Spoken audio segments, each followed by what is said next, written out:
Всех приветствую! Сегодня воскресенье. Кстати, кабачки, по-моему, сорвали. Здесь они так долго лежали.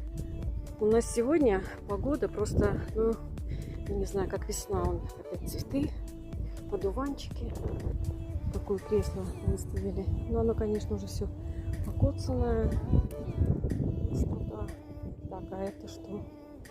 Не знаю. И тут я даже не хочу ничего трогать.